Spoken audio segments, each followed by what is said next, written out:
Yo, what it do? Hey, we know you just saw that fresh new intro. Wasn't that shit sick? Well, we couldn't agree more, guys. Right, we just collaborated with our boy Omar at Sun City Vibes to help create an intro that would take our podcast to the next level. Do you need help with your video editing and content creation to help elevate your business to the next level? Well, Sun City Vibes has you covered without a doubt. Yeah, that's right, guys. Whether it's a logo reveal, a music video, drone footage, or even t-shirt printing, guys, hit up Sun City Vibes for quality work and affordable price.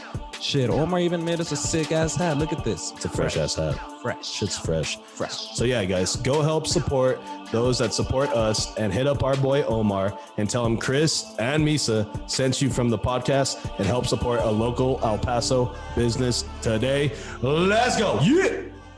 3, 2, 1. What is up, everyone? Welcome back to another episode of Conversing with Chris and Misa, the podcast. As always, guys, co-host of the podcast, Mr. Misael is here with us. Yo. What it do? In the producer chair, as always, our boy Joe is here. Say what's up to the podcast, Joe. What is up, everybody? And for episode 120, Conversing with Chris and Misa, the podcast, we have a very special guest. He is the voice of the Miners, member of the El Paso Athletic Hall of Fame. Mr. Jon Teicher is in the building today. So what's up to the podcast, John? How are you guys? We're doing good. Man, I'm Honored excited. to be the 120th. Yes. Thank you for, honestly, like, this is a big podcast for me. It's a big podcast for these guys. Yep. I've been a UTEP fan ever since I can remember anything about my life. I've been a fan since 66. So it's really an honor to have you in here, Mr. Teicher. Thank you for spending time with us, taking time out of your busy schedule to come into the studio and hang out with us. So for the podcast audience who may not know who you are, go ahead and introduce yourself to them. Jon Teicher, play-by-play voice of the Miners, assistant athletics director at the University of Texas at El Paso, and I've done it for a long time. Yes. A really long time. A very long time. Longer than all of us. Probably before all of you guys Yeah, were born. Right. We're all barely 30, 31. There you go. Yep. I was telling, shout out Blue, our boy Blue's back, our beer guy's back. Give him a round of applause. I was telling Blue a little bit about your career, your longevity with the Miners, over 40 years. Calling sports for UTEP, and he called you the John Madden of UTEP, and I couldn't agree more. Yeah. You know what I mean? Perfect. That was a perfect compliment right there. Mm-hmm. Yeah, that's great. I mean, I'll take it for sure. I'd love to have the kind of money that Madden. Oh yeah. Can you guys help me arrange that? Yeah, we'll do what we can. We'll speak to your agent. We'll talk to him. Joe, can you get on that, please? So email you. All right, guys. So for episode 120, we usually crack a celebratory beer. We're not going to do that today. But what we want to do is get into Mr. Teicher's story. So obviously you have a legacy here at UTEP, voice of the Miners, like we said. Where did all this start? Where does this begin? I guess it begins as a youth growing up in Southern California. Huge sports fan, played high school sports. And when I realized that that wasn't going to be possible past the high school level, I figured that broadcasting might be a way to stay around it and connected to it. And I was influenced by some of the greats in the sports broadcast industry during my youth in Southern California. Of course, the great Vin Scully, who was the voice of the Dodgers for 67 years. Chick Hearn, the late Chick Hearn, who for many years was the colorful voice of the Los Angeles Lakers. The late Dick Enberg, who called the Rams and the Angels, and then, of course, went on and worked at the network level for the most part at NBC, and Bob Miller, the longtime Hall of Fame voice of the Los Angeles Kings.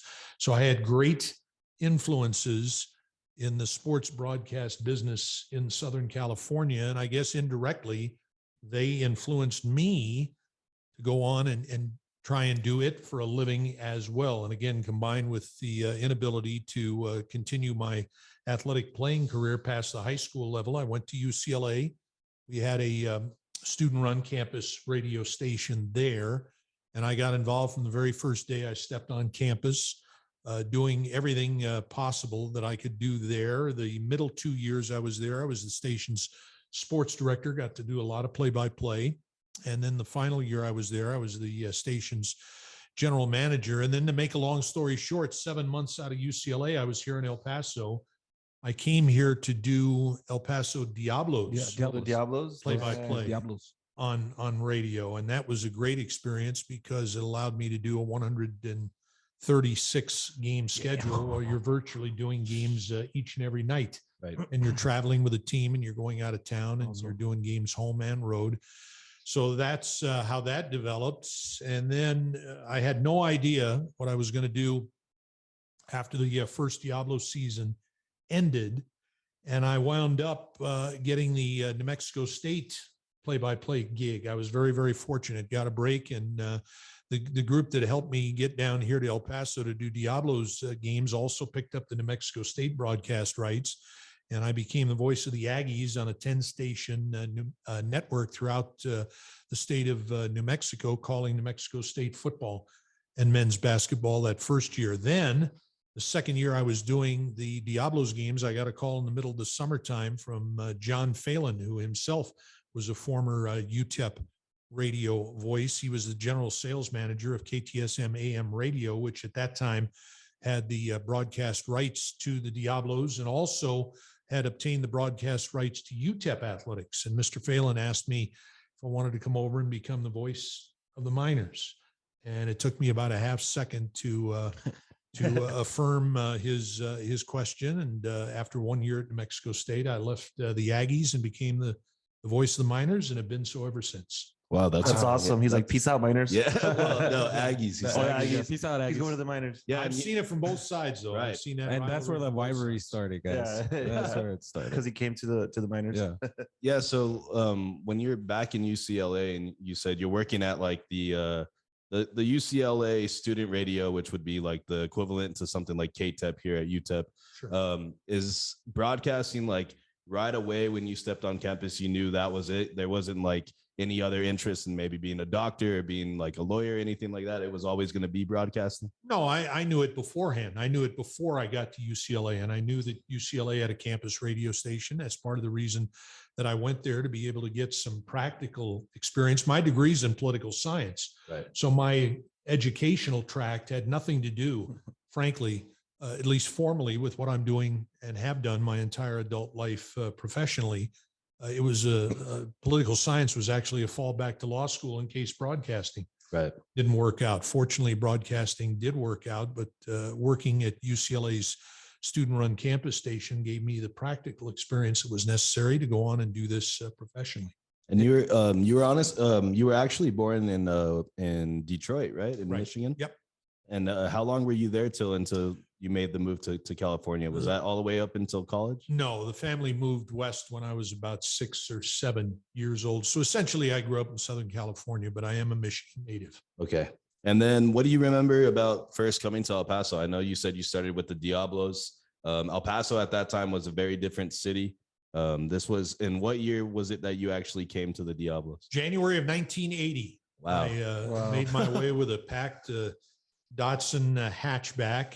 They called the Nissans Datsuns back then. And it was packed from floorboard to ceiling, and all except the driver's seat with all of my garbage.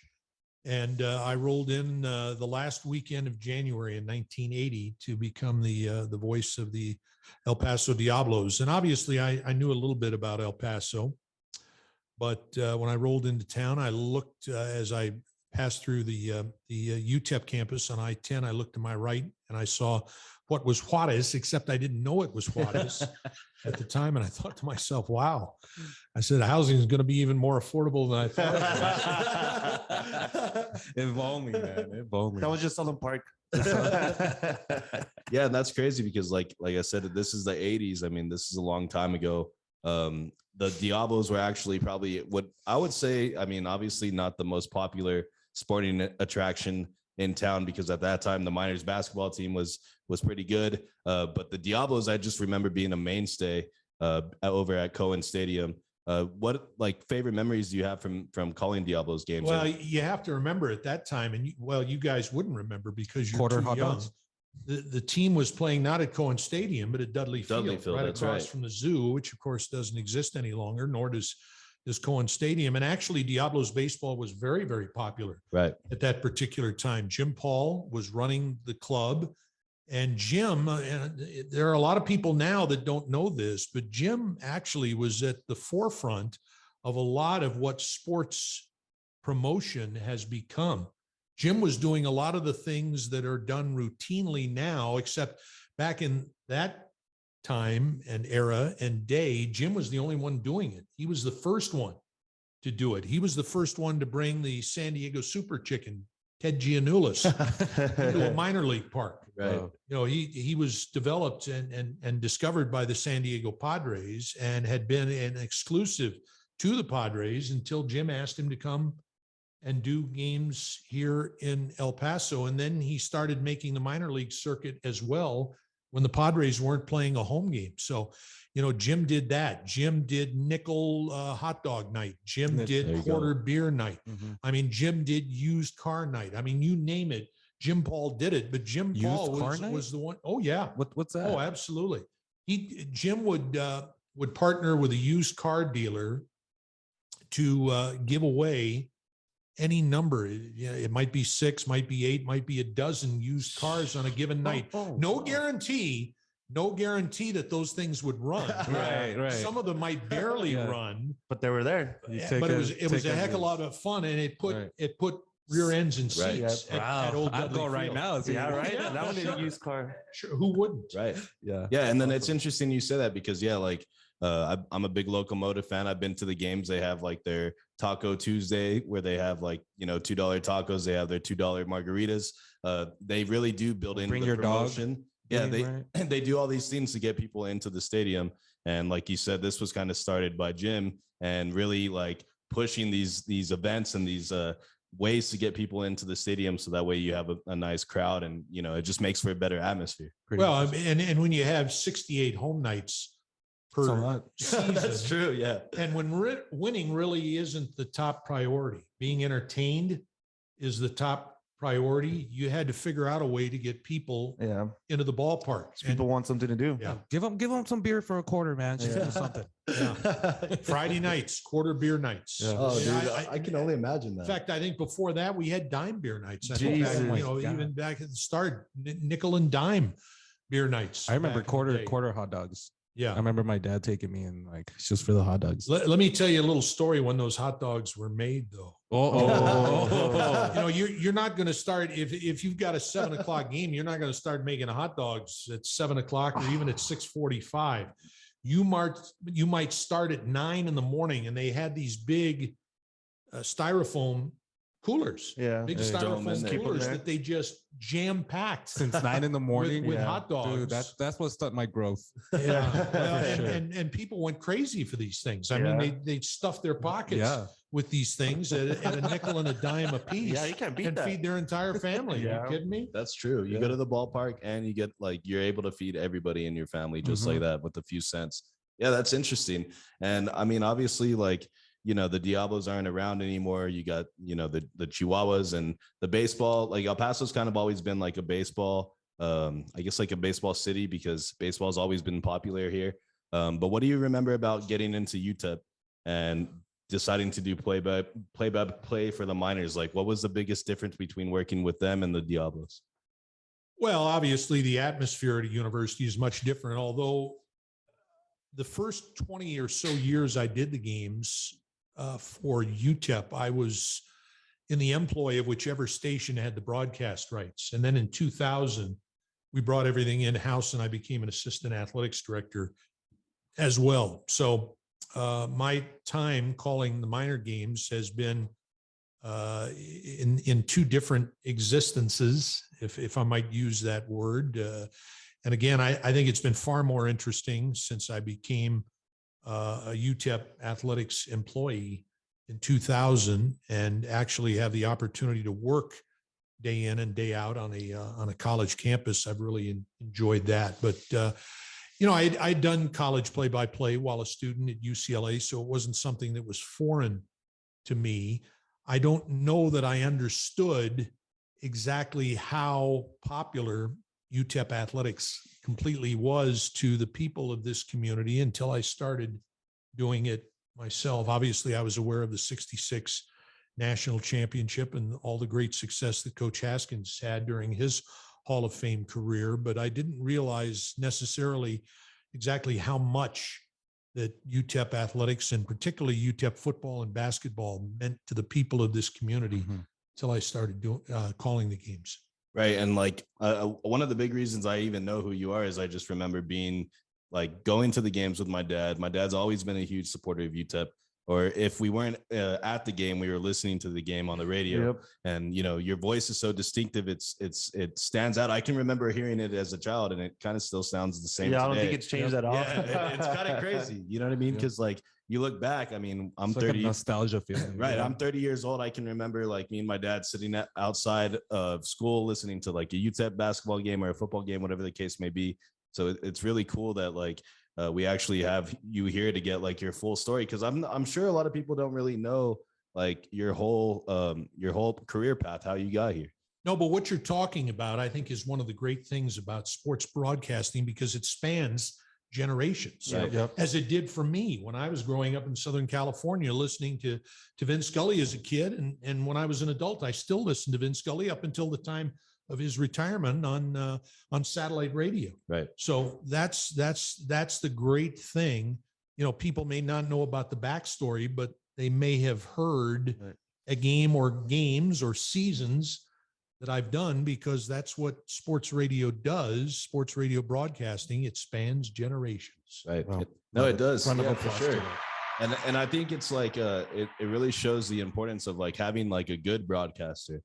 Because a good broadcaster, a memorable broadcaster, it really makes you feel like you're at the game. And by a good broadcaster, I mean that somebody that can explain the game over the radio to where if you're not watching, you can still kind of like see what's going on. And I've always thought that was a great skill that you've had. Sometimes it's probably even better to listen to it than to watch it, just because it's like your full attention is on there. Well, see, I think so. But I'm of a generation where television was just basically getting started. You know, my parents and certainly my grandparents, how did they learn to appreciate sports or anything else? It was on radio, theater of the mind. Right. I mean, it's, you know, you create, and it's a great challenge too, because on radio, there's obviously no video, there are no pictures, and you have to paint a picture. And it puts the burden, I probably shouldn't use that word. It puts the onus on you as a broadcaster to paint that picture for your listening audience. Yeah, you have that responsibility in a way like that. Sure. You have to kind of be able to portray what's going on in a way that somebody can picture it in their head. And I mean, that's always like something that I've liked about broadcasting. Like I've always been into sports, you know, big football fan, basketball fan, soccer fan.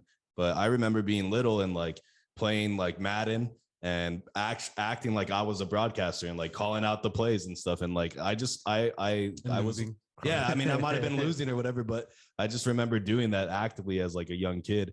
And I can only imagine you like, when you're listening to these broadcasters that you grew up with, you were kind of just all in, you were just like, you fell in love with it. Oh, no question. And you might have pictured yourself doing it at some point, or, Right. or, you know, fantasized about doing it, or in your head, or even out loud doing it as the games were on and being played. So yeah, absolutely. It was the very same thing for me. So if you had somebody that was like barely starting in their broadcast career and they wanted to ask you like, what is the most important thing about being a successful broadcaster, what would you say that is? Well, I think you need to be persistent. I think you need to work hard. I've always been a believer in preparation, and whatever you get out of something is what you put into it.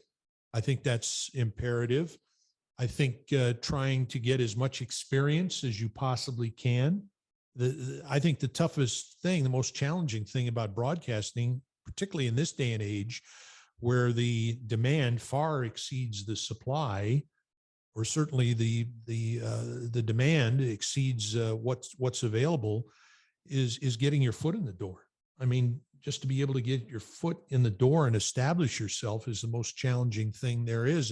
And it's even more challenging today than it was back when I got into this great business that is sports broadcasting. So get as much relevant experience as you can, and be prepared and be persistent. And that's the advice I'd give anyone that's trying to break into the sports broadcasting business. There's a go for it, dude. I was gonna say, do you think you could like broadcast anything? Like, maybe maybe a fight, Like a bar fight, play-by-play fight, a bar fight, or me ordering food or something. Yeah, I suppose if I was prepared enough, sure, I could do anything. Awesome. And I've done, I've done other sports besides football and basketball and baseball. I did a little hockey when the Buzzards were The buzzards. Oh, I forgot wow. about forgot that. about the buzzard. Right. name dropping there. Yeah. In college, I did a little volleyball, Okay. Oh, wow. play-by-play as well. So, theoretically, you can do a little bit of everything, but I think you owe it to your audience to be as versed as you possibly can on your particular sport or subject, but some of that goes back to preparation as well. Right. So would I enjoy doing some of those sports as much as I enjoy doing football and basketball in particular and baseball as well? Probably not, because I'm probably not as well versed on some of those terms, sports, as I Right. am on the big three. What was the soccer team here? The Patriots, right? Also Patriots. The Patriots. Yeah, I remember doing some Patriots, I think, on television back in the day, Oh, wow. on cable TV, back on the old Time Warner cable. So yeah, we've done a little of that as well. So how does that work that you're able to just like hop from like the Diablos to like the Buzzards to the Patriots? Like, Whoever has is the it rights just to somebody, right? broadcast Is it like knowing the people that have the rights to the broadcast, or knowing the people in the industry that say, hey, if you're looking for somebody, this is your guy? Well, obviously you get a rep, and back in that day, I basically was the only one doing sports play-by-play in El Paso. And since Duke Keith is the voice of the Rhinos, Right. Duke's a former colleague of mine, whom I respect greatly. Duke is also the voice of the Locomotive. Right. So Duke, who is extremely well versed in soccer and in hockey as well. Duke does a tremendous job calling the Locos and the Rhino. But Duke's a little younger than I am, not too much, but he's a little bit younger than I am, and got a later start doing play-by-play than I did. So basically, when I was doing all of the stuff that I talked about earlier, I was one of the very few that was doing play-by-play at the time in El Paso. So people knew that, and therefore I was able to get some opportunity. Right. And Duke Keith is another name that you mentioned that we've tried to reach out. I've reached out to him. I've made contact with him on Facebook about getting him in here. Steve Kaplowitz, another Sure. voice. If you're a sports guy in El Paso listening to ESPN 600, Sure. Steve Kaplowitz is he's usually the guy driving the show. So it's interesting that you guys have created like a level of, not like I don't know if it's celebrity, but a level of Their like, brand, their own right. brand. Well, people know who they are. Yeah. You know what I mean? And that's something that is They're on their own level, man. right. They're on their own level, but it's something that is recognizable by the Right. people of El Paso, where they can hear their voice and say, hey, that's Steve Kaplowitz, or that's Jon Teicher. Or if you're if you're DJing, that's Johnny Cage. You know what I mean? It's nice to see how the community is kind of embraced you guys. Well, and Steve has done a terrific job creating a brand for himself as the host of Sports Talk Radio in El Paso. And I had that job before Steve, and Steve has taken it to a completely different level than it was when I hosted Sports Talk back on 600 ESPN El Paso. But Steve has created a brand and certainly has a tremendous following and does an unbelievable job with what he does.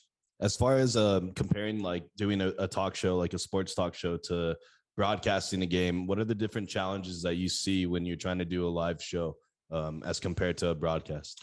Well, obviously, if you're doing a play-by-play broadcast, you're reacting to what's in front of you. Right. With a talk show, it's something that is obviously different with every caller and every day and in every situation. So they're really two completely different things. Some of the fundamentals are the same, but the actual nuts and bolts are completely different. Right. Yeah. And I was watching a video of, I guess it was KVIA did a story on you after you celebrated 40 years with UTEP. Go on YouTube, Joe, type in Jon Teicher. This will pop up right away. I just saw it. Yeah. Okay. Yeah, that was. So that you was saw great. I saw the that notes, too. right? The notes, Okay. yeah. So you mentioned your preparation, right? And I if I hadn't seen this video beforehand, before you got here today, I would have minimized what I thought was your preparation until I saw this paper where it's literally like legal sheets of he was right. All the stats and everything. right, and it's stat after stat after stat after team after name after, and it's crazy. Like the preparation that you do, and you said that's part of the reason why you believe that you've been so successful is that you're a damn good prepper. Why is that so important to you, or like where did that come from? Did you learn that from someone? Well, I just believe that, again, you have to be over prepared. I probably use a small fraction of the preparation I do for each and every game broadcast. Wow, is that a shock? Look at look at these notes. I haven't had a mustache. Well, actually, I guess I did grow it a little bit during the Look at that pandemic. Pandemic, that was in the days 85? before you used the internet. You used the internet and used an actual personal PC. A laptop. So how would you notes, get all yeah. this information then back then? It was a little more challenging then than it is now. That's a good question. I mean, you had to do a lot of reading of newspapers and, Right. and magazines and periodicals. You have to do a lot of research yourself. Yeah, and obviously there are media guides as well at the collegiate level and the professional level that the various programs and teams put out that you utilize as well. But you did a lot of talking to people, which I still do. But obviously with the internet now, it's a lot easier to gather information than it was back once upon a time. In fact, I can remember when I was doing minor league baseball back in those days, back in the old Diablo days in the 1980s, the league statistician Ed Williams was actually located. His office was he was based in Shawnee, Oklahoma, and the official scorer each and every day would complete a legal-sized sheet of statistics of that actual day's game, and including the various fielding statistics with assists and putouts. And it was a very intricate thing. It was a legal size sheet, and it had very small squares that the official scorer had to fill out with all of the various things that pertained to the game statistically. And what he'd do at the end of a series is he'd stuff this into an envelope and mail it to Ed Williams, the league statistician in Shawnee, Oklahoma, who each and every week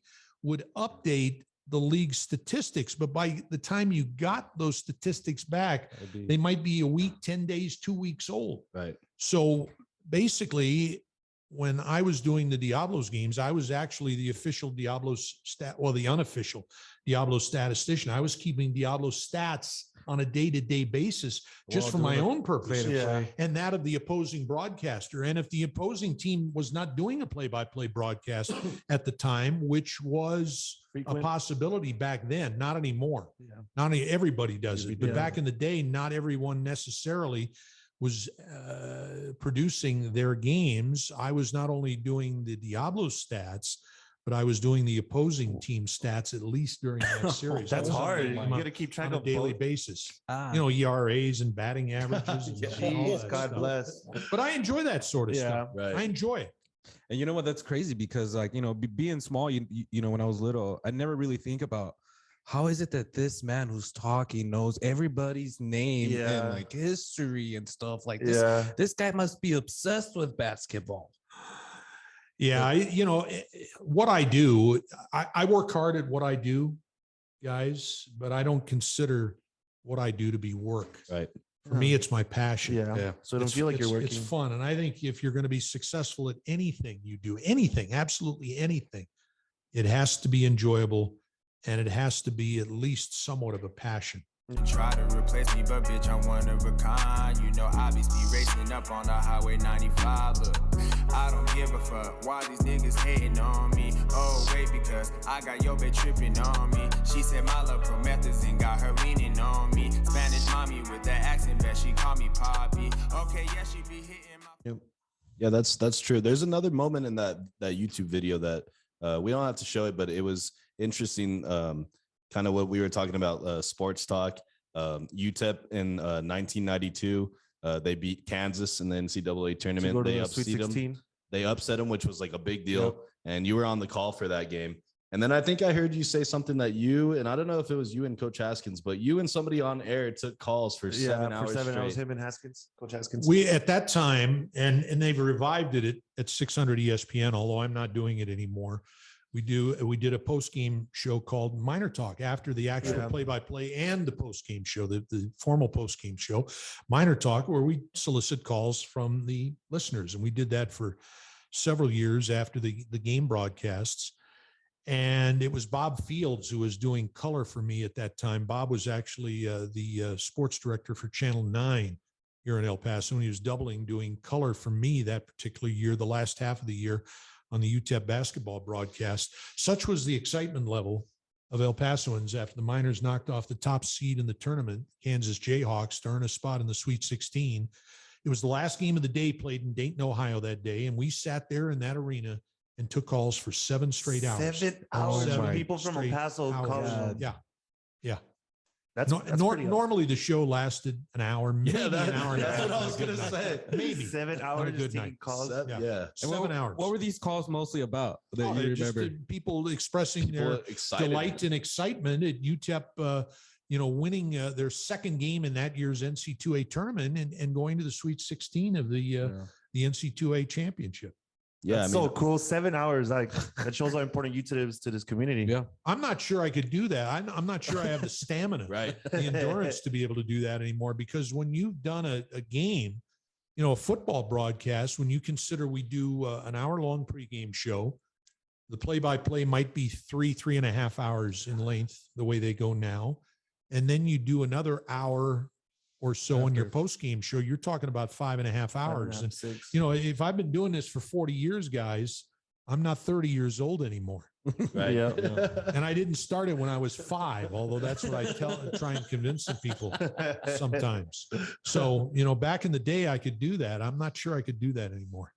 He's like, I'll just take emails or tweets. Yeah. Yeah. Leave a voicemail, please. Leave a voicemail. I Leave a might get back voicemail. to you. Yeah, and it's crazy because, like you said, like the pregame or the postgame talk, the postgame show would be like an hour and 15 minutes, but 7 hours nonstop is like something that's like unheard of. And when I saw that, I was like, that is just like crazy. Like, I just can't imagine. Like, I was alive. I was a year old. You know what I mean? I was a year old. Yeah. But 2 years I old. couldn't imagine like being like our age now, being alive for that. Like, dude, we would be so pumped That'd for be that. crazy. Yeah. It'd be going I'd crazy. probably be calling in myself. Yeah. Yeah, dude, it'd be nuts. So My call would take 7 hours. just one call, Just one call. 7 hours of Yeah. Misa just rambling. So what did you guys eat today? You guys are good at that. You're good at it. Yeah. So another thing I wanted to ask you was, like, did you have a relationship with Coach Haskins while you guys were working together? What was that like? Yeah, I had the good fortune of working with Coach the last 18 years of his long tenure. Hall of Fame Right. career, which was basically half of his career. He coached at UTEP for 37 seasons, so I got the last half of his career. And he was an incredible guy, and he lived another decade after he retired. Right. Before he passed away in 2008. And we talk continually and quite often about UTEP basketball and football and other things as well on a weekly basis. Was there something about Coach Haskins that really stood out about like the way he carried himself or his mentality when it came to coaching the game?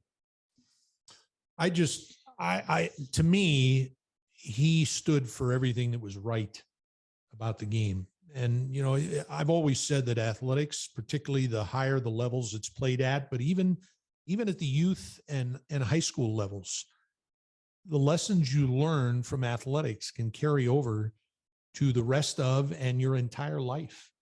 And I think Coach Haskins stood for a lot of what was good and right about athletics. And certainly I believe he played the game the right way. And again, I come from a school, UCLA, that's won more national college basketball championships than any other school. By far. I arrived at UCLA the fall after John Wooden, who of course won 10 national college basketball championships, retired. Right. The fall after he retired. So obviously I grew up watching UCLA basketball, and I think I knew what good basketball was, and Coach Haskins knew what good basketball was. And for him to have done what he did. In 12 years, he won 10. That's Yeah, right. But, Coach Haskins winning a national title with Texas Western in 1966 against incredible odds. What he did in El Paso, Texas, which is kind of out of the way and certainly is not or never has been a recruiting haven, Right. was absolutely incredible. The man won over 700 games in his 37 years at UTEP as the Miners head coach. Yeah, and it's absolutely incredible. Like, I mean, just to be able to have that legacy here at UTEP, and like you said, for him to do what he did back in 1966, small college, Texas Western at the time, recruiting kids from Gary, Indiana, from all over the country, not relying on kids that were just here in El Paso. And at that time too, starting, the first game that started 5 African Americans, Right. Yeah. So- And I mean, all of that is so historic, but then to Revolutionary. keep it, revolutionary in a way, really. And then to keep that going for such a long time, the longevity of that is really what stands out, because kind of like Coach K, the way he's leaving Duke this year, Don Haskins left a legacy at UTEP. Obviously, it's called the Don Haskins Center for a reason. And I don't know if we'll ever have a coach that is at that level of prestige as he was. Well, you're never going to see, again, Mike Krzyzewski was at Duke for how long? 40 years, almost 40 years. You're never going to see that again for a variety of reasons. Yeah. Sure. The society has changed. The culture of our society has changed. The culture of intercollegiate athletics has changed. It's not something you'll ever see again. Right. And so speaking on I guess the state of college athletics now, how do you feel about the way that the game is going now with kids being able to get UIL deals, things like that? How do you think that's going to affect college athletics in general? Well, I think the difference between professional and amateur has dulled. I think the line between the two has dulled. And I think as a result, I think intercollegiate athletics has been changed forever. Now, there are some good aspects to that, but there are some things that I don't particularly care for as well. But again, that's from the perspective of someone who remembers the way it was. The way things used to be. Fondly remembers Right. the way it was. And obviously things are always going to change. Things are never going to stay the same. Society is always going to be changing. But things are so transitory nowadays. And I'll tell you who loses out in the end. It's the fans. It's the fans, because it's so much more challenging to develop an allegiance to a program and the young student athletes who make up that particular program. For instance, at this point, as we sit here today, I think there are 6, maybe 7 UTEP basketball men's student athletes in the transfer portal. Right. In the transfer portal. You rarely see in this earlier, day and age a student athlete stay and complete his eligibility at one school. Right. And that's what we were talking about just before you got here. Misa had heard that on the news, and I was reading an article that said it's up to 9 players. So it's kind of like, I don't know if I guess it shouldn't be too alarming, because it's the state of college basketball. It's the state of the transfer portal.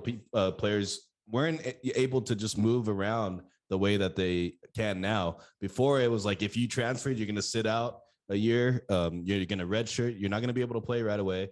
But now with the portal and eligibility rules changing, people are constantly leaving teams. And so now for Coach Golding, he's going to have a hell of a time trying to replace this whole roster that he had. Well, I think he looks at it differently, just simply because it's an opportunity.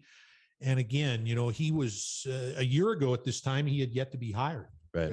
So basically, he was behind the 8 ball in terms of putting together a team for his first season at UTEP. Now he and his staff have had a full calendar year to develop their plan for how they plan to build, quote, their program here at UTEP. I have to ask, did you, having to be a play-by-play, you never thought about maybe coaching, it's just because you know so much of the game and all that, you don't think you would have been a good coach? I get to coach on the air. Yeah, that's true. That's true.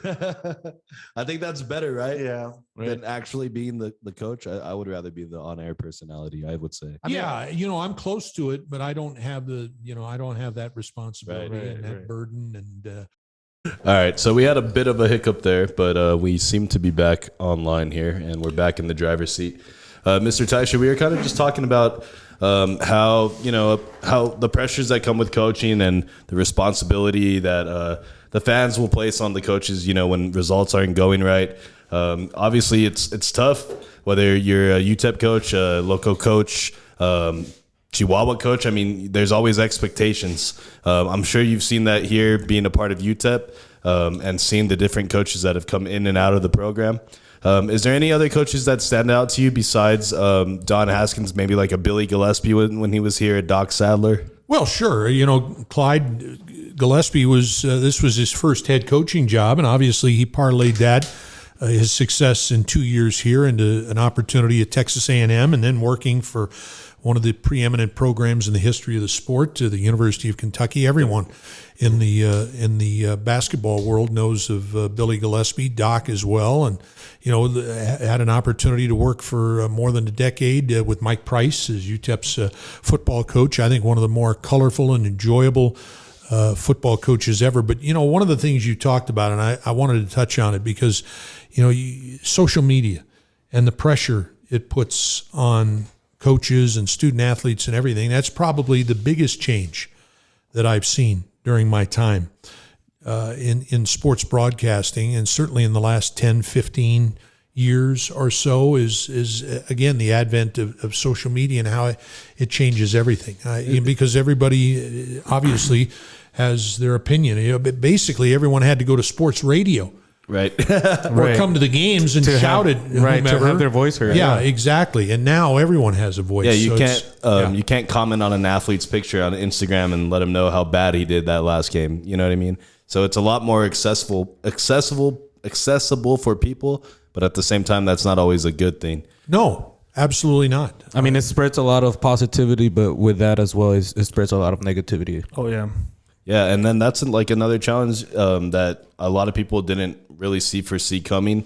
And then another, I don't want to be a coach anymore. Yeah, I wouldn't want to be a coach either. And then another thing that you were saying, kind of when we were in the middle of this little break that we had, the recording software or the ability to produce like stuff like this, podcasts, radio shows, calling games with technology has improved tremendously. Talk a little bit about that compared to like how it was that you guys used to make things happen. Well, actually, when I first started, it was a can and a string. No, no. We did games over a telephone line. We actually had a telephone set, and what the engineers did back then is they attached what is known as a phone coupler to the coupler, and you plugged your audio board and your headphone amp into this phone coupler, and you broadcast over a telephone line. So you actually when we were on the road, you made a long distance phone call. Oh my God. Unless you called an 800 number to what do was the game. bill so on that? Yeah, obviously that got fairly expensive. Yeah. And then from there, we went to, the problem with doing it over phone lines is depending upon the quality of the line, calls had a tendency to drop. And sometimes it could be awfully frequently if you had a bad line or there was bad weather in the area or what have you. Or long legs. Yeah. Once and we moved on, technology came up with ISDN, which was actually a data type line, which was far more reliable than phone calls. It was cheaper, very expensive because basically you were paying for long distance fees as well to transmit the data of your audio broadcast back to the origination point. And we used that for several years. It was far more reliable, and I liked ISDN a lot. It was great. The quality was good. The fidelity was good. And then within the last 5 to 10 years, we've gone to digital broadcasting over the internet, which is great. And it's even better. And it's absolutely free. And I had my concerns when we first started using the internet to broadcast our events and our games as to how reliable it would be, but it has been extremely reliable. And again, there is no cost associated. Yeah. You just plug in, you plug in wherever you are, or you use Wi-Fi and away you go. Yep. So it's been great. Yeah, man. Technology has changed our lives in many, many ways than one. And ruined them too. And cut it in many ways. Yeah, exactly. But yeah, that's a very good point to make, that like obviously now the ease of it is it's a lot easier, and I can only imagine what it was like doing it before. I mean, we have technical difficulties as is. I can't imagine, trying to do this over a phone line or anything like that. Imagine you're like talking for 2 hours and like, John, you're gonna have to start all over. Yeah. And I bet there was a delay, right? Like on the phone line and the other one that you mentioned. There could be, although again, the broadcast engineers of the various stations were able to work their magic, so you were able to get back from the station without delay. Right. What you needed to. Yeah, that's nice. So one last question here. Right now, we'll work towards the back end of the podcast. We got some 5 random questions for Mr. Teicher, but one question that I've always had in the back of my head is, why did you not leave UTEP? What made you stay here? Was it the city, the university? Because I'm sure you had offers, right? I'm sure there was other people calling, other job opportunities. What was it that ultimately made you want to stay here? Well, actually, I have gone, and this was many, many years ago, and done professional baseball, minor league professional baseball play-by-play elsewhere. I did a season of minor league baseball in Portland, Oregon, which, by the way, at that time was the club that is now the El Paso Chihuahuas. It was Portland Beavers in Portland, Oregon. I did a season of Portland Beavers play-by-play, AAA, Pacific Coast League. They were a Philadelphia Phillies affiliate at that time. And then I went to Wichita, Kansas, and did the first ever season of the AA Wichita Pilots at that time. They were the Texas League affiliate of the San Diego Padres. So I've done baseball elsewhere, all while coming back and doing UTEP during the off season. But again, when I was a hotshot 20-something right out of college, I came to El Paso and I thought I'd be here for 3 years. My actual goal was to do Major League Baseball.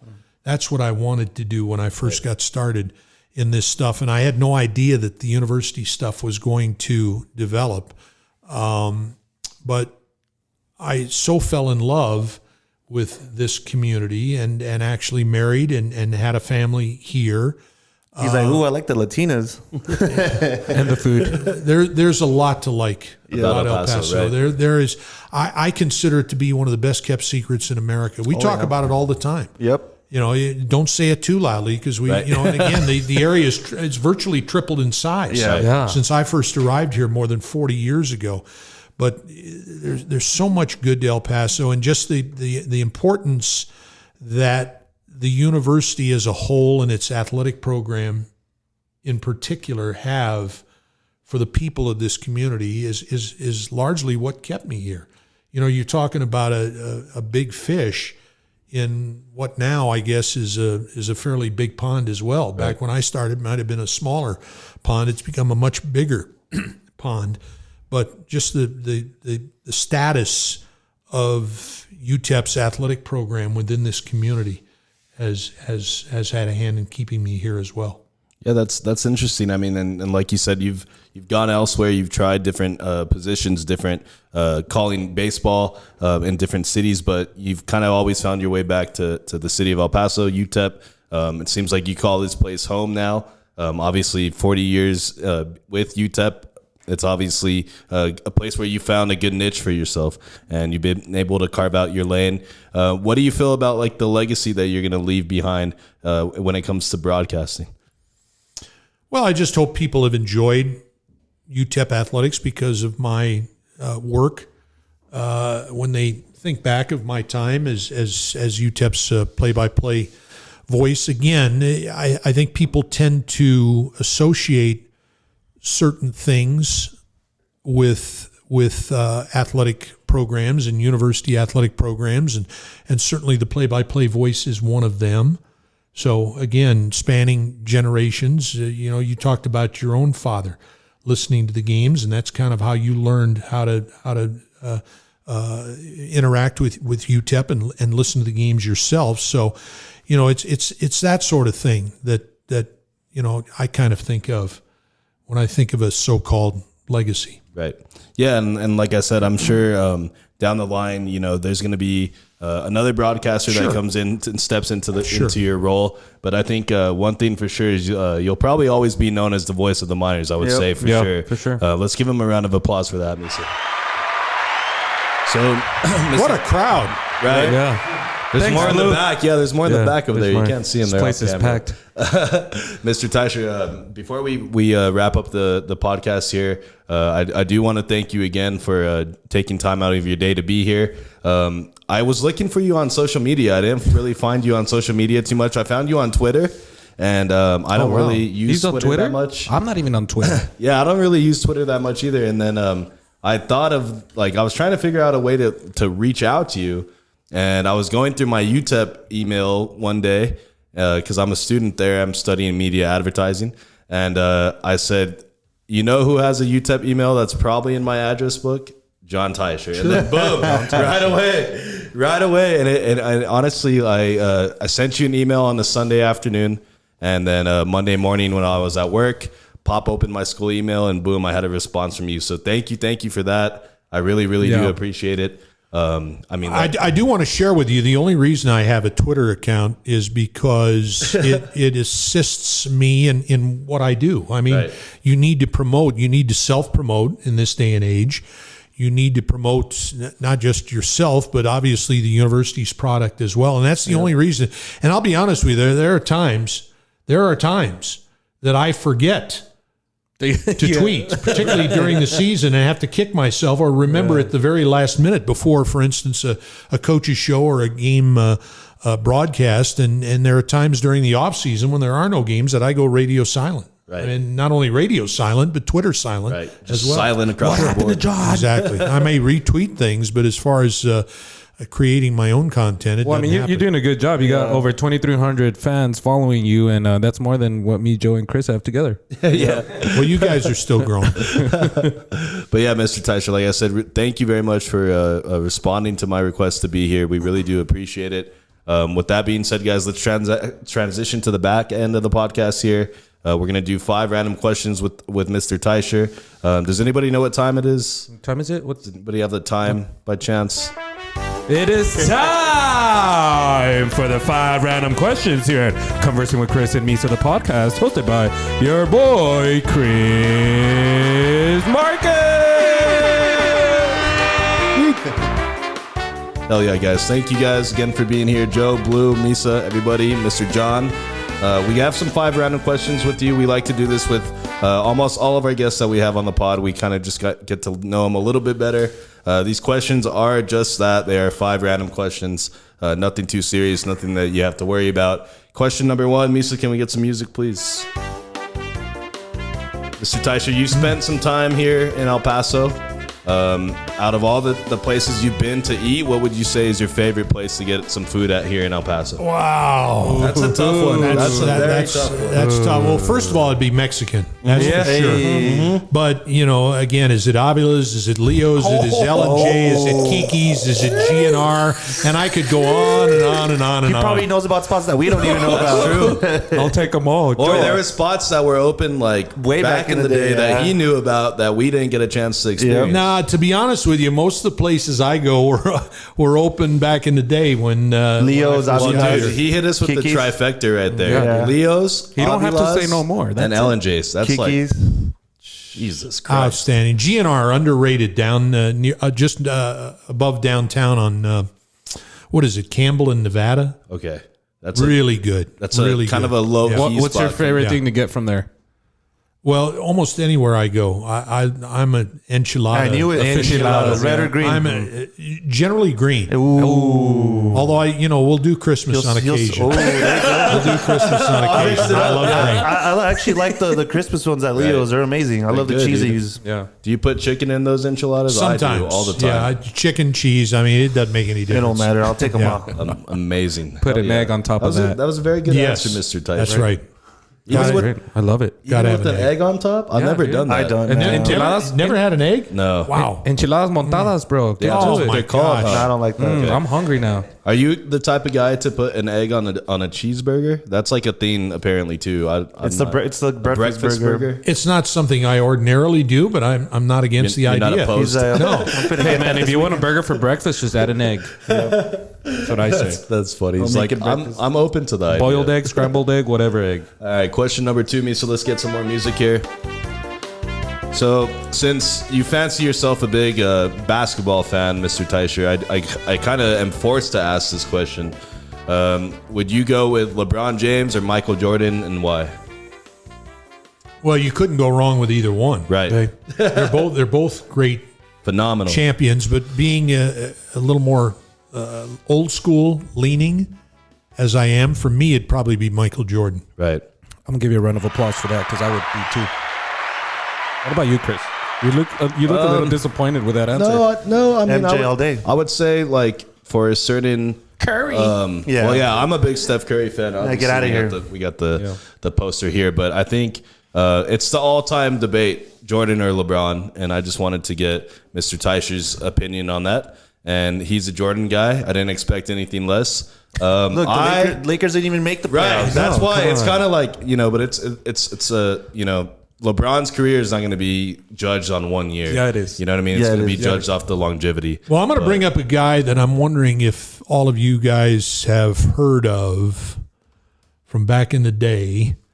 And he's the actual silhouette of the NBA logo. Do you know who I'm talking about? Jerry West. Jerry West. Yep. Jerry was one of my idols growing up. Okay. Because I was a softening it up. huge Lakers fan when Jerry played. I think he has one of the prettiest jump shots I've ever seen. Textbook. Absolutely fundamentally textbook. And I think is one of the most underrated players that I've ever seen. Right. And they call him the logo. No, that's like his nickname, the logo. Jerry West. The logo. Yeah, that's a good look. Dude, I would love to have that as a nickname, the logo. Like you're the logo of the NBA. You are the NBA. I actually got to be a Lakers ball boy for one game when I was like 11, 12 years old when cool. Jerry West was playing. Oh man, that's pretty cool. Will Chamberlain was injured that year, but was a member of the Lakers. Elgin Baylor was playing. You're talking about three of the very best players in the history of the sport. Yeah. And you still remember being at that game like it was yesterday? I remember being in the locker room. Oh, shit. The trainer sent me around with a basketball to have those guys sign. The front office always needs autographed basketballs, so I had to take it around, and Chamberlain gave me a hard time. I would have been like, hey, I lost the ball, man. He did. What happened with? He's like, no. Well, he didn't want to sign it. And of course, I'm Reach a it. scared. Yeah, I'm a scared little kid, and the trainer had to tell him, "Wilt, sign the darn thing." Sign the ball. Hurry up and dude. sign it. He's just a kid. Let him off the hook. Okay, question number 3. That's Let's get a awesome. little bit more music here. Great memory, man. I'm sure, Mr. Teicher, throughout your career, you've come across some super hard names to pronounce. Do you have one that stands out as the hardest name you've ever had to He's like pronounce? Misael. Misael Montreal. There have been a lot of them, and I tell you what tends to be the most difficult. Back in the day when UTEP was in the Western Athletic Conference with Utah and with BYU, the Cougars and the Utes had a lot of Samoan student athletes. And those names tended to be once you got them down, I think they were okay. But learning how to pronounce those names in particular tended to be very, very challenging. And of course, now as athletics and in basketball in particular has become even more of an international sport, you'll run across names all the time that tend to be challenging. But you owe it to those people, and you owe it to your listening audience to work as hard as you can to get those names right. To get those names right. And sometimes they are so tongue-tying that what you learn to do is create a nickname for that particular Like who's athlete. Menzada? Like from football? Like who's your mama? They used to call him back then. Well, just in the interest of time. Yeah. I mean, again, it moves so fast that sometimes just for time purposes. I know there's a player create at that the nickname. minors right now, football. My friend Tristan Tualulu. Tualulu. Yeah. and I'm like, whoa. There's defensive lineman, Sione Tongahua. Yeah.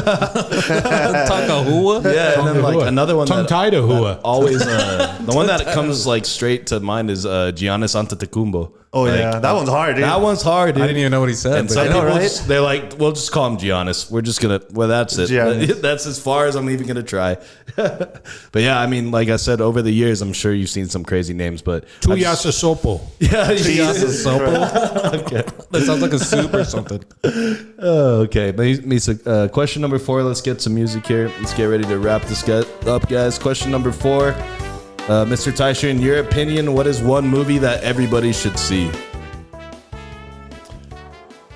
Oh, wow. A lot of them. Obviously, The Godfather. And again, I'm largely old school on this as well. And it's mostly going to slant towards what? Sports movies. Mm-hmm. Right. You know, I love Major League. I love Bull Durham.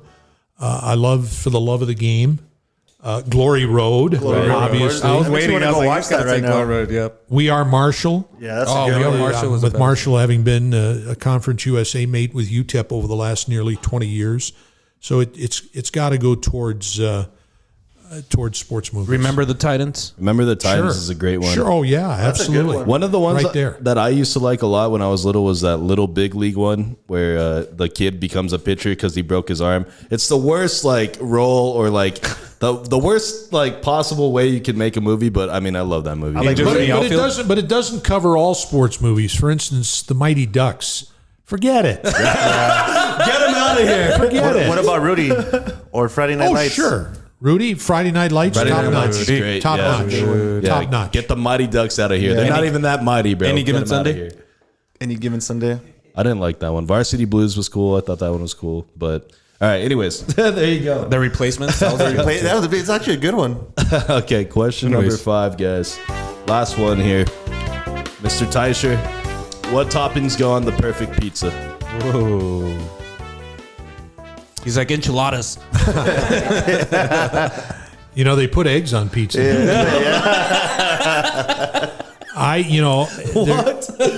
You've got to have a little of everything. There's got to be a little meat. There's got to be some veggies. I love mushrooms. I love peppers. Obviously any kind of meat, whether it's sausage or pepperoni. I'm basically a fan of everything. Right. All right, I like it all. Here comes the important one. Does pineapple go on pizza? It's not the optimum, but I'm not against it. Hey, Oh, that's a great way to I'm not answer. against it. That's the best way to answer. hey, off the record, he's like, It wouldn't be my first choice. Let's put it that way. right. It wouldn't start there. But I wouldn't say no to it. Yeah. And I guess Somebody offered. Yeah. I guess bonus question: your favorite place to get a pizza at? A pie here in El Paso? Peter Piper. That's always one of my favorites. West Side Pizza Express. West Side Pizza, Pizza Joint. Artavino's is awfully Artavino's. good. Oh my God, I forgot Artavino's is about so good. Artavino's. West Side Pizza West Express Side is Pizza awfully Express. good too. Yeah. Oh my God. Yeah. Do you guys? Do you remember Andre's Pizza on the West Side? Sure. Okay, that was my place in high school because that was the shit. They're not around anymore. yeah, they closed it. I have a story about that. I'll tell you guys after. But yeah, they closed it a few years back. I tend to go for the independent places. Right. Okay. Yeah, the pizza not, joint? Yeah, not like the chain restaurants like Pizza Hut Yeah. or Domino's or whatever. Yeah. But okay, They have that's their good. place. Yeah, that's good to know. Mr. Teicher is not opposed to pineapple on pizza, but it's not his first choice. Breaking news. Yeah. It's crazy. So, all right, guys, those were 5 random questions with our guy, Mr. Jon Teicher. Let's go ahead and start to wrap up the podcast here. Let's go around the studio, give our final thoughts today. Joe. Mr. Teicher, thank you so much for taking time out of your busy schedule to come here, spend some time with us, talk about your life. UTEP picks up. I wish you nothing but the best in the rest of your career. You've been a staple to the city. I remember listening to you on the radio. I hope I can continue here for many years to come. Thank you guys for the pod. What a good pod this was. Minus that little hiccup. I'll get shorter legs next time. And thanks to everybody listening. All right, Misa, final thoughts today. Mr. Teicher, thank you so much. It's an honor to have you. You're a legend. Everybody I've told that we were having you on knew who you were. So it's great. I love your story. I love what you do. It's your voice is something that it live on forever. And I appreciate it. I was very excited for this. It turned out great until Joe messed it up for a little bit there. But thank you so much, Chris. Good stuff, man. Everybody listening, thank you so much. Y'all make sure to stay safe and stay fresh. Mr. Teicher, final words on today's podcast, man. Well, thank you, fellas. Thank you for inviting me. And it's I enjoy what you do. It's always fun to talk sports, and you guys make it fun. And it should be fun, right? Yes, sir. Thank you. Thank you, fellas. All the best. Yes, sir. Appreciate it. Hey, run Give him a round of applause. Good stuff. And a right triple there. horn. He's gonna be like, yo, I need those for my pot too. Mr. Teicher is someone who really loves the professionalism of broadcasting and the career of broadcasting. Someone that has fallen in love with doing a podcast. It was a huge honor to have you here sitting with us in the studio. I can't tell you how much that means to me. Never did I think when we started this podcast we'd have Mr. Teicher sitting next to us. crazy. So that's a big milestone for the podcast. I can retire now. Yeah. Thank you once again. With all that being said, guys, Joe, thank you for stepping in. Cut your shit. Don't do that anymore. Don't stretch. I was stressing. I was sweating. I didn't know if we lost the Zoom file. It was a big ordeal. But thank you for being But here. you know Joe. what's crazy? Mr. John over here was cool the whole time. He's Yeah. been through it so many times. Yeah. Like, don't worry. He's about like, it. it's cool, man. It happens. Hey, one last thing, guys. Picks up. Yes, sir. Picks up. Lisa, shout out to you for being here, guys. With all that being said, episode 120, Conversing with Chris and Misa, the podcast. Make sure you follow us on Facebook, like us on Instagram, subscribe to our YouTube channel. With all that being said, guys, we are...